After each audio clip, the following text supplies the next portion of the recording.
अस्सलाम वालेकुम दोस्त, आज हमारे पास न्यू सिविक आई है, होंडा सिविक 17 मॉडल। इसका हम सस्पेंशन खोल रहे हैं। इसका सबसे पहले हम इसका क्रॉस खोलेंगे, नीचे से स्टीयरिंग वाला क्रॉस खोलेंगे सबसे पहले।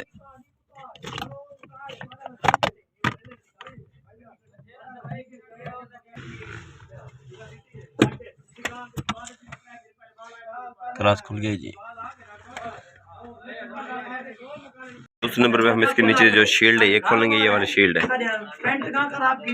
ये शील्ड निकल गई इसकी। ये गाड़ी एकदम साइड खुल गई है, शील्ड भी हट गई है इसकी। और इसका चौकड़ा खोलेंगे, ये जी इसके नीचे से,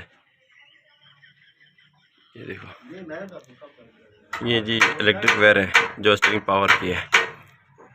ये इसका एक्सल वेयर है, ये हब वेयर, ठीक है। क्योंकि इसमें एक तरफ एक्सल आता है किली वाला, दूसरी से आता है शाफट वाला इसके अंदर, ठीक है। ठीक है, और ये इसकी थड़ी, ठीक है। ये इसका सस्पेंशन है जैसे होंडा सिविक 16, 17, 18, 19, 20, 21 मॉडल तक। ये जी सिविक का स्टीयरिंग आ गया जी दुकान में रिपेयर होने के लिए। इसमें खड़का भी था, टूटा रोड पे खड़कता था ये, और उसके बाद स्टीयरिंग फंसता भी था। स्टीयरिंग की जी ये स्टीयरिंग पावर मोटर ही है, जिसकी वजह से स्टीयरिंग नरम होता है, ठीक हो गया। और उसके बाद जो ये इसका ये इसका टार्क सेंसर है ये। और जो ये वाला वर्म होता है ये स्टीयरिंग के साथ कनेक्शन होता है, जाके क्रॉस रखते हैं यहाँ पे स्टीयरिंग कटाई के लिए। ये मतलब कटाई करने वाला वर्म होता है यहाँ पे। और उसके बाद जो ये वाला वर्म है, यहाँ जो वर्म होता है वो ये होता है पावर मोटर वाला, स्टीयरिंग नरम करने के लिए।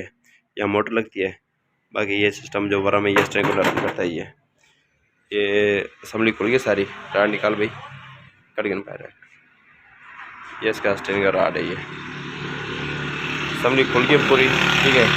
और इसके अंदर साइड बुश है, इसको बुश पर लगाएंगे, सेटिंग कर के मुकम्मल फिट करेंगे। मज़ीद इस तरह की वीडियो के लिए हमारे यूट्यूब चैनल को सब्सक्राइब करें, लाइक करें। और अगर किसी और गाड़ी के सस्पेंशन के बारे में आप मालूमात चाहते हो तो हमारे कमेंट सेक्शन में बताएं, तो इंशाल्लाह आपके कमेंट के मुताबिक मतलब आपके लिए वीडियो बनाई जाएगी।